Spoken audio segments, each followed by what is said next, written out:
Good morning and welcome to Daily Red Devil for all of your latest Manchester United transfer news and talk. Hope everyone is doing well this morning. Lots to get into, but before we do that, please do me a small favour. Make sure to drop a like on today's video.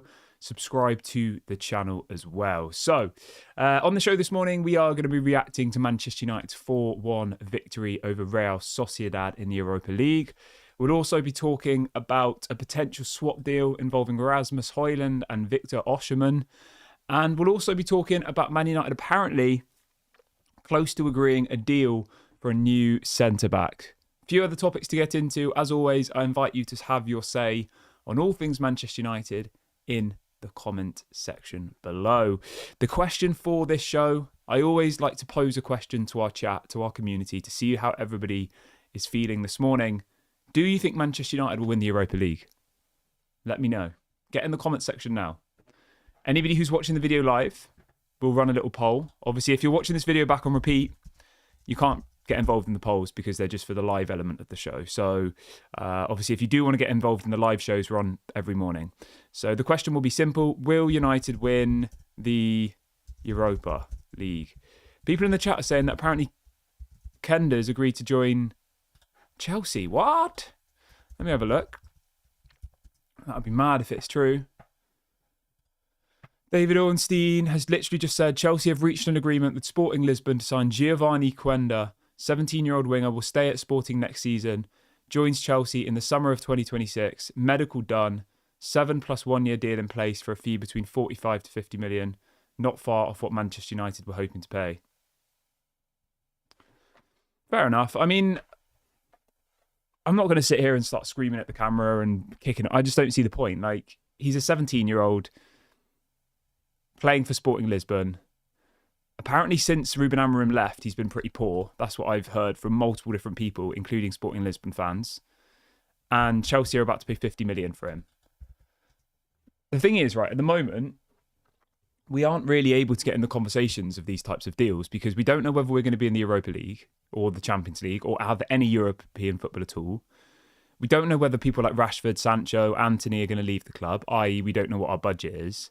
So for us to agree a deal, 50 million now, and we don't even get that player until 2026. I mean, does that really make much sense for Manchester United? If I said to you, we would spend half of our summer budget on a player who's 17, who we're not going to get until 2026, I think that would be a bad deal. Chelsea have the money to do it. They have the resources. They don't need to be in the Champions League. Obviously, their ownership situation is different. They have an ownership structure who are pumping money in, whereas we have an ownership structure who have just been pumping money out. So they're in a position to be able to sign these young players and say, yeah, no problem, join us in June 2026. So he's not joining them for a year and a half, but they're still committing to pay them 50 million now. That doesn't make sense for us. And maybe that's the kind of deal that Sporting Lisbon were looking for, you know, a deal where they got the money up front, but they would be able to keep the player for another 18 months pretty much. So is it a bit disappointing? Yes. Is it the end of the world? No. We signed Patrick Dorgu for half of that fee, and I think Patrick Dorgu is as good as Giovanni Quenda, to be honest. Patrick Dorgu was phenomenal last night, and I'm confident that Manchester United, as bad as Ineos have been, I think their recruitment has been okay. I think Dorgu was a good signing. I think De Ligt has been a good signing. I think Manuel Ugarte has been a good signing. Mazraoui, I think for the money, has been a good signing. He has dropped off a little bit. Joshua Zirkzee, I think, again, hasn't been a bad signing. You know, when you look at some of the players we've signed in the past, I don't think Zirkzee's been terrible. He's not been amazing, but he's not been awful. Shit. So yeah, as disappointing as it is that one of our main targets is going to another club, I don't think it's the end of the world, to be honest. Joseph says it looks like Ahmad will be playing in that position anyway. Yeah, exactly. But you just have to remember that Chelsea have agreed to pay £50 million, or 50 million euros, sorry, and they're not going to sign the player for another 18 months. Manchester United aren't in a situation where they can afford to do deals like that. You know? But we need to buy players now. And as I said a couple of minutes ago, Giovanni Quenda's fallen off a cliff since Ruben Amorim left Sporting Lisbon. So I don't think it's the end of the world. He's a 17-year-old. He may or may not become a world-class player. If he does, then, okay, we've lost out. If he doesn't, then I don't think it's... Well, we'll be laughing, won't we? So I know there's some people who are going to be reacting like absolutely crazy to this, saying it's a disgrace. what have Ineos done, all the rest of it. I don't think that's really the case here, to be honest, because I think as much as we would want him as well, I don't want to throw... I was just thought this in my head, right? Ruben Amorim's contract's till 2026, isn't it? So look at it like this, right? I'm fully behind Ruben Amorim. I want him to succeed, but imagine we don't get European football next year, and then he does awfully next season, and we're in like 10th, 15th place.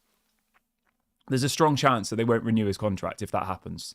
His contract expires in 2026. So why would Manchester United commit to paying 50 million euros for a player who wouldn't actually be joining until the current manager's contract expires? Does that make sense? So it's a massive, massive risk.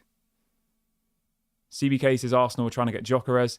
The thing is, right, as I said a couple of minutes ago, like, we're not in the financial position at the moment to be competing with these other clubs. And I know that's embarrassing. I know it's disappointing. I know it's frustrating. There are lots of words to describe, you know, how we're feeling as a fan base in relation to transfers, in relation to spending power.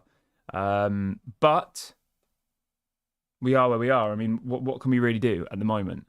We need to sell players. And Malp says, I find it crazy that Chelsea still haven't signed a striker. Yeah, I know. Chelsea are just playing like fantasy football, aren't they? Ultimate team. They're just buying young players for the future, hoping that they come good and that they'll sell them in the future. That's literally all they're doing, which is crazy. But yeah, that's just how football works, isn't it? Sometimes with with people like Chelsea who are just like throwing money around like there's not a care in the world. Yeah, how's everyone feeling about that then? Melchett says Garnacho looked good yesterday as well. Yeah, I like Garnacho. I still think I'd probably sell him, but only because we need money. Alex says they've already got 6 right backs. Why do they need another one? Fair point. Melchett says there are better targets available, IMO. I would probably agree. I mean, Giovanni Kender is an exciting player if you've got the money to potentially lose 50 million, but Man United don't. We need to bring in experienced players at the moment, I think. I would probably say my priority would be Frimpong, I think, and he probably would be around the same kind of amount of money, wouldn't he? But as somebody said in the chat a couple of minutes ago, is Ahmad going to be the right wing back and Dorgu going to be the left wing back? I mean, that would make a lot of sense because Ahmad is a winger and we need wingers to play in wing back positions, so he would be perfect there. And then that allows us to go and put Bruno, because Ahmad shouldn't really be playing as a central attacking midfielder, I don't think. He should be playing as a wing back, because a wing back is effectively a winger. It just means that when you defend, there's a back 5. That's the only difference in this formation. Defensively, it's a back 5. Going forward, Ahmad and Patrick Dorgu were wingers. So I would be more than happy if Ahmad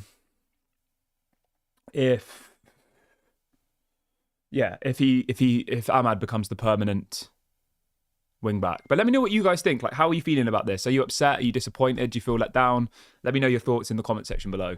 Right, let's move on from that though. Let's jump on over to let's talk a little bit about Hojlund and Osimhen. So there's stories coming out of Italy this morning saying that apparently Manchester United are ready to offer Rasmus Højlund to Napoli in part exchange for Victor Osimhen. Obviously, we know that Napoli were trying to sign Højlund before he joined Manchester United. So there is a genuine link there. It is, a genuine connection.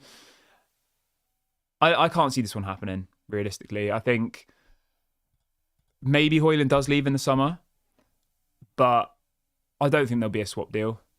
I think it's unlikely. I just can't see it happening. Swap deals are just so rare in football. Like, when was the last time you remember a swap deal happening? Let me know in the chat. Or like a big swap deal. They just don't happen. Especially when it's two like massive players. It might happen at lower levels. But, in the Premier League, swap deals are pretty much a non-existent thing in the top divisions. So, yeah, I think as sensational as this story sounds, Højlund swap deal, amazing. Like, it's not going to happen. I think probably the most realistic option would be that Højlund maybe goes out on loan. Obviously, we've got a lot of money invested in Højlund, so we can't really just sell him now. I think to sell him would cost us a lot of money. And obviously, you've got to think of the amortization, all the rest of it. Like, we're never going to get anywhere close to 60 million back for Patrick Dorgu. Not Patrick Dorgu, Rasmus Højlund, are we? So, yeah. But you can let me know your thoughts on that one in the comment section below. Somebody says Højlund is going nowhere. Fred says, how good was Bruno last night? Mate, unbelievable. Sorry I didn't do a video last night, by the way, guys. I had a crazy, crazy evening, so I wasn't able to do a video after the game. But yeah, it was a really good game last night. Great performance. To go through to the next round of the Europa League is obviously very, very exciting. The Lyon game, obviously Lyon are a much more difficult proposition than Real Sociedad, let's be real here. But I still think we can beat Lyon. They're 6th in the French league at the moment. They did beat Bucharest 4-0 last night, 7-1 on aggregate.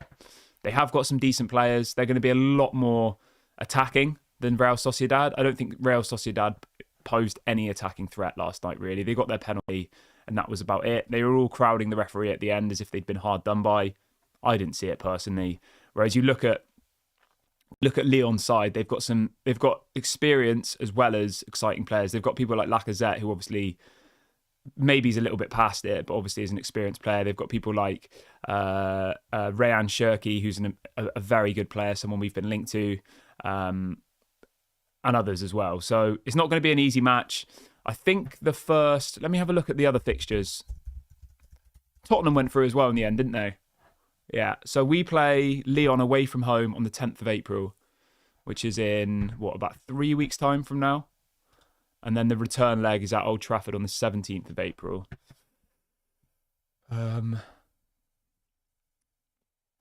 Okay, what Premier League fixtures do we have around that? I think that's the most important bit.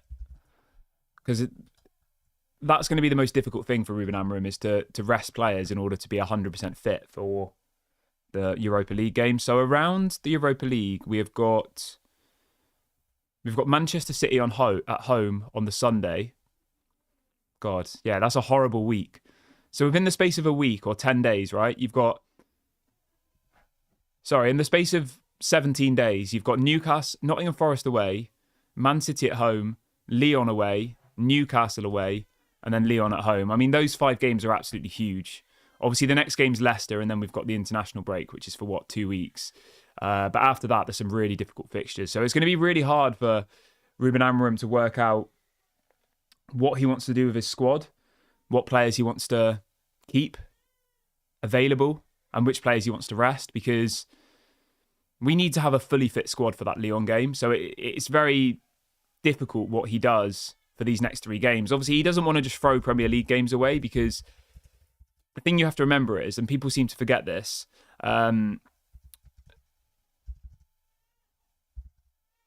every single place in the Premier League is worth a different amount of money. And I think that will be something that's probably been reminded to Ruben Amorim, okay? Each place is approximately worth £3 million more. So if we were able to make a bit of a surge, right? We're currently on 34 points. Say we were able to get up to 10th, right? Which is maybe realistic. We're 8 points away from 10th. That would be an additional about £15 million that we would make. Now, if you win the Europa League, you get... Let me have a quick look. If you win the whole competition, you get...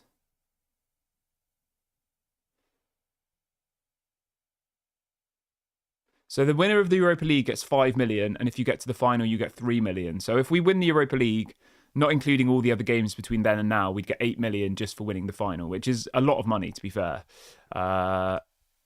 Let me have a look. Oh, no, okay, so there's an updated one here. This is from 2025. So, so the winner gets 10.95 million if you win the whole competition, which is pretty good. We got 1.5 million for going through last night. We'll get 2.5 million for going through the quarterfinals, 5.9 for going through the runners-up. Sorry, the runners-up get 5.9 and the winner will get 10.95. So there is still money that we can recoup together here. You know, the season doesn't have to be completely done for. And obviously, Any money we make will obviously help towards our financial messes, which should then allow us to buy more players in the summer. So, yeah, it's a very difficult one because relegation realistically is not an option now, I don't think. We're 17 points away from the relegation zone with only 30 points left to play for. So the likelihood of Manchester United getting relegated, I think, it's near enough impossible, realistically. Obviously, anything can happen. Maybe Ipswich win every single game now till the end of the season, and they'd be on 47 points then. But let's be honest, do we think Ipswich are going to do that? Obviously, Leicester on the weekend, that's not going to be an easy game. They're scraping at the bottom for wins. A win for Leicester would be massive. They haven't won a Premier League game in 5 matches, so that's going to be a difficult game. But still, the question that we were starting on there was, how does he kind of balance his squad? Let me know. How do we do it? Al says Europa isn't about the prize money, but the Champions League entry. Yeah, for sure. 100%. Al says we should just throw away the Premier League games. Fair enough. Tewu says Ahmad should be back before the Lyon game. I thought Ahmad was out for the whole season. Or am I wrong? I'm sure Ahmad was out for the whole season. Let me know if I'm mistaken, though. But I'm pretty sure he's out for the whole season. Okay, let's talk about this new centre-back then, shall we? So this story dropped late last night. And it's in relation to Manchester United apparently wanting to sign a centre-back from Fenerbahce. It's being widely reported in Turkey. So the guy's name, I'm going to really struggle to say. It's Yusuf Akik. So it says Manchester United are trying to sign Fenerbahce centre-back Yusuf Akik and will meet with the Turkish club to finalise the deal in June. United have sent scouts to watch him again against Rangers tonight. It says that the deal will be worth around 10 to 15 million pounds.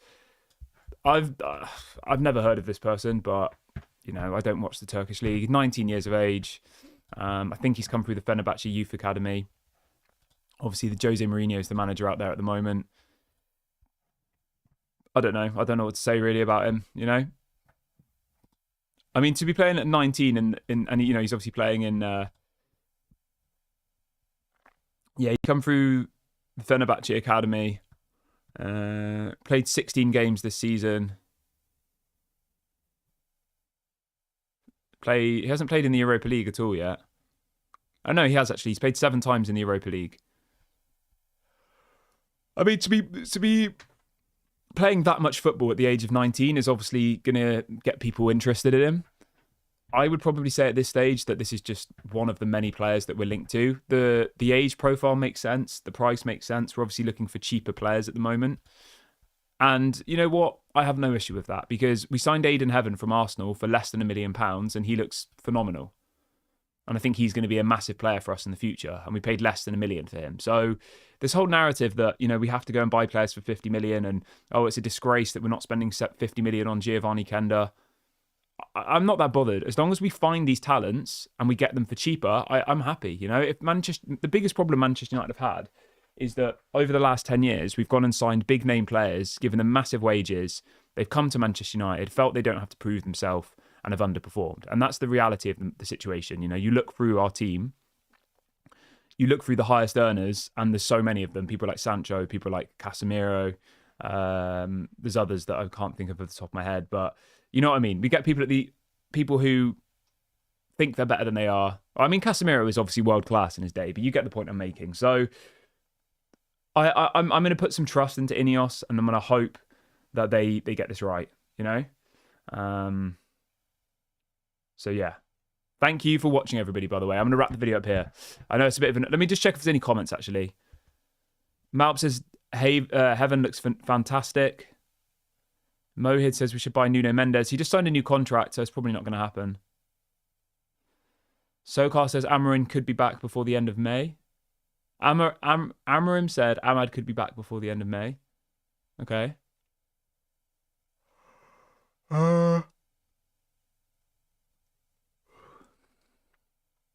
Yeah, Melchett says, Nuno Mendes isn't for sale. He's just signed a new deal. Anyway, I'm going to wrap the video up here, guys. Thank you so much for watching the show this evening. I really, really appreciate it. Or this morning even. It's not this evening, is it? I hope you all have a great day. Don't forget to drop a like on the show before you leave. Subscribe to the channel if you're new. This has been Daily Red Devil, and I'll speak to you all on the next one. Bye for now.